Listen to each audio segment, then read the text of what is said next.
Bom dia, meu amado irmão, minha amada irmã. Que maravilha, mais um dia o Senhor fez para nós, chegando mais um final de semana, essa sexta-feira, dia 14 de agosto de 2020. A igreja celebra hoje o dia de São Maximiliano Maria Kolbe, presbítero e mártir. E eu vou convidando você, a mais uma vez, a deixar o seu like, o seu joinha, para que o YouTube se encarregue de fazer o trabalho dele.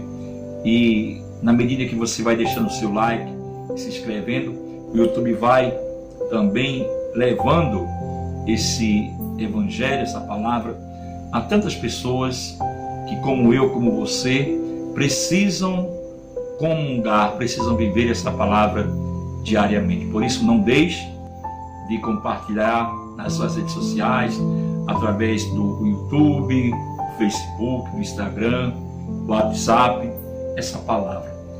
Comece partilhando dentro da sua casa, com a sua família, com os seus amigos, nos seus grupos mais diversos. Deixe também os seus comentários, para nós é muito importante. Eu fico muito feliz com os comentários que são colocados. E olha, quem está comentando, quem está respondendo às enquetes, também está evangelizando, viu? Já recebi até parabéns pelas pessoas que respondem às enquetes, né? Vou até registrar aqui duas pessoas que todos os dias, né, dão a sua opinião, que é uma verdadeira catequese. O meu irmão Lauan, né, e meu irmão Marcelo, que todos os dias aí fazem uma verdadeira catequese quando deixam os seus comentários das enquetes que são realizadas. Então, aproveite, se junte a eles e a mim também, a nós, nessa corrente de amor, né? Desse evangelho, palavra de vida, todos os dias nós levamos até você. Olha, nessa sexta-feira, já falei, hoje a igreja celebra, né? São Maximiliano. O evangelho de hoje, pegue aí a sua liturgia, está em Mateus, capítulo 19, versículo do 3 ao 12.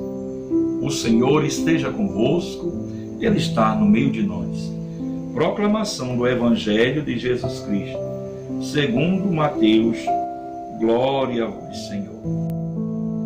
Naquele tempo, alguns fariseus aproximaram-se de Jesus e perguntaram para o tentar: é permitido ao homem despedir sua esposa por qualquer motivo? Jesus respondeu: nunca lestes que o Criador desde o início fez homem e mulher? E disse: por isso o homem deixará pai e mãe e se unirá à sua mulher, e os dois serão uma só carne. De modo que eles já não são dois, mas uma só carne. Portanto, o que Deus uniu, o homem não separe. Os fariseus perguntaram: então como é que Moisés mandou dar certidão de divórcio e despedir a mulher? Jesus respondeu: Moisés permitiu despedir a mulher por causa da dureza do vosso coração, mas não foi assim desde o início. Por isso eu vos digo: quem despedir a sua mulher, a não ser em caso de união ilegítima, e se casar com outra, comete adultério. Os discípulos disseram a Jesus: se a situação do homem com a mulher é assim, não vale a pena casar-se. Jesus respondeu: nem todos são capazes de entender isso, a não ser aqueles a quem é concedido. Com efeito, existem homens incapazes para o casamento, porque nasceram assim. Outro porque os homens assim o fizeram. Outros ainda se fizeram incapazes disso, por causa do reino dos céus. Quem puder entender, entenda. Palavra da salvação. Glória a vós, Senhor. Queridos amados irmãos e irmãs, quantas respostas Jesus hoje nos dá, não é? nesse mês que nós estamos celebrando, o mês das vocações, onde nós tivemos na primeira semana as vocações dos ministros ordenados, as vocações religiosas, os presbíteros, bispos e diáconos. Tivemos agora nesse segundo domingo os pais. Jesus hoje aqui ele faz uma mesclagem dessa vocação, né, para o celibato e também para a vida conjugal, para o casamento. E interessante que o evangelho de hoje começa falando sobre o casamento, sobre a vida conjugal. Veja a pergunta que é feita a Jesus: é permitido ao homem despedir sua esposa por qualquer motivo? Jesus responde: nunca lestes, né? O Senhor fez homem e mulher e os dois se tornaram uma só carne. Então eu não posso jogar fora um pedaço da minha carne. Eu não posso arrancar um braço, uma perna. Por mais que esteja ferido um órgão meu, eu não jogo fora, porque eu sei quanto é vital para mim. Se eu me desfizer de um órgão meu, como que eu vou viver? Eu vou viver amputado, eu vou viver deficiente, eu vou viver de uma maneira difícil. É muito mais fácil eu buscar tratar as feridas da minha carne. Os cônjuges, tanto a esposa como o esposo, são carne da sua carne. Nós precisamos olhar para os nossos cônjuges assim. Você, esposa, passe a olhar seu marido como carne da sua carne. Esposo, passe a olhar sua esposa como carne da sua carne. Muitas vezes nós nos colocamos, né, acima disso e não nos tornamos iguais. Homem e mulher devem ser iguais. Então veja, a única coisa que pode o homem despedir sua mulher, e aí você vai perguntar: mas diácono, não é de igual modo não? Assim como o homem despede a mulher também não pode despedir o homem não? Pode. A questão aqui levantada é porque na época a mulher não tinha esse sentimento de igualdade. A sociedade não via isso. Interessante que hoje ainda, nesse tempo que nós estamos, nós vivemos numa sociedade machista, né?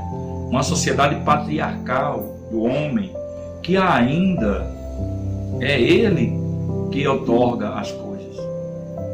Mesmo que nós temos hoje uma grande quantidade de mulheres superiores à quantidade de homens, no campo de trabalho, exercendo atividades inúmeras, muitas delas exercem atividades muito mais pesadas do que certos homens, né? Eu mesmo fico aqui, vou confessar uma coisa, eu fico lisonjeado, posso dizer assim, fico admirado até da capacidade das mulheres, e posso dizer isso pela minha esposa. A minha esposa tem uma capacidade que me surpreende todos os dias. Eu fico assim, eu já falei para ela: minha filha, vá menos, olha, quando você cair vai ser de vez, porque a criatura não para, quase não dorme, sabe, faz 10 coisas ao mesmo tempo. Eu não consigo, sinceramente, eu jamais daria conta nem da metade do que ela dá.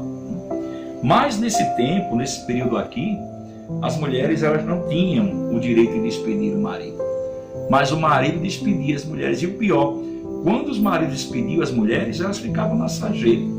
Muitas delas precisavam até se prostituir para poder sobreviver. Veja que tristeza. Veja você jogar a sua carne à prostituição. É a mesma coisa de você se jogar a si mesmo. Quando você prostitui a sua carne, você está se prostituindo a si mesmo. Quando você joga fora, você está jogando a si próprio. Tudo que você fizer ao seu cônjuge, seja ele seu esposo, sua esposa, você está fazendo com você mesmo. E você vai pagar um alto preço por isso. Por isso tenhamos cuidado a maneira de nós agirmos com o cônjuge. Aí diz assim, Jesus disse, só pode despedir a sua mulher em caso de união ilegítima. O que é isso? Aí tem gente que entende isso aqui como um pecado cometido contra o cônjuge. Ah, porque minha esposa me traiu, então, tá vendo, diácono? Uma união ilegítima é porque me traiu. Ou então meu esposo me traiu. Isso não é união legítima. União ilegítima é quando, por exemplo, você se casou com um homossexual, sem saber que era homossexual. Ele mentiu para você, mulher. Você achava que ele era um homem normal, comum, e ia construir uma família, e de repente, depois desse casamento, você descobriu que ele tinha relacionamento com outros homens. Isso é uma comunhão ilegítima. Você pode aí pedir até a igreja a nulidade do seu casamento. O seu matrimônio a igreja dá porque é um casamento que nunca aconteceu. Outro caso de união ilegítima é quando você está casado com a esposa de outra pessoa. A mulher separou-se do marido, mas ela continua lá casada com ele. Mesmo que ela se divorciou lá no cartório, mas lá na igreja, o que Deus uniu, o homem não separa. Está aqui a palavra. Entende? Então, foi unido por Deus, ou não foi? Foi. Então, o que Deus uniu, ninguém. Não é você que vai ter o direito de separar. Aí você, para viver, né, ao seu bel prazer, você foi e casou com ela, até no cartório. Mas é uma união ilegítima. Você precisa legitimar essa união. E como é que legitima? Diante de Deus. Aí vai procurar, não é, a igreja, certo? Vai procurar a cúria romana da igreja, vai levar a sua situação para ver, né, o que pode fazer por você. E aí o Senhor termina hoje, nessa leitura, falando também daqueles, né?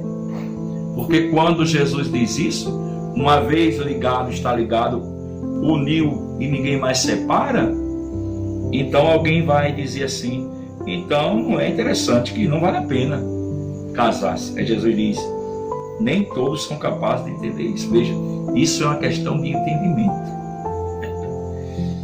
A não ser aqueles a quem é concedido. Com efeito, existem homens incapazes para o casamento, porque nasceram assim. Outros porque os homens o fizeram. Entendem, né? Como é que os homens o fizeram? E outros ainda se fizeram por causa do reino dos céus, do reino de Deus. É o caso dos padres, que se fazem, né, celibatários, puros, não casam, em vista do reino de Deus. Porque querem ser casados somente com compromisso eclesiástico, compromisso da igreja. Que maravilha! Que palavras belíssimas o Senhor hoje traz para nós, que conselhos diversos. Que alento o Senhor traz, um afago, um verdadeiro afago para o nosso coração nessa manhã de sexta-feira. Oremos. Muito obrigado, Senhor. Muito obrigado pelos teus ensinamentos. Muito obrigado, Senhor, pelo discernimento, pela direção espiritual que nessa manhã você vai nos dando, nos conduzindo a uma vivência de amor com os nossos cônjuges, com o nosso esposo, com a nossa esposa, com a nossa família, constituindo os nossos filhos, nos alegrando um ao outro, vivenciando a cura da nossa própria carne. Quantos órgãos hoje apodrecidos, doentes, mas ainda a ponto de serem regenerados, porque, Senhor, Tu és o Deus de poder e de graça. Vem, Senhor, restaurando os matrimônios, os casamentos, daqueles que nesse momento, Senhor, pensam na separação, naqueles que não aguentam mais, Senhor, uma vivência em conjunto e que são, Senhor, a todo instante batidos, abordados pelos espíritos malignos que batem contra a sua família, contra a sua casa. Vem, Senhor, justificando o matrimônio de cada um, Vem edificando essa casa, vem restaurando, Senhor. Vem trazendo vida, vem trazendo forças, vem trazendo tua graça. Que assim seja. Que venha sobre você, meu irmão, minha irmã, nessa sexta-feira, na tua casa, na tua família, no teu matrimônio, nos teus filhos, nos teus pais. A bênção do Deus do infinito amor, o Pai, o Filho e o Espírito Santo,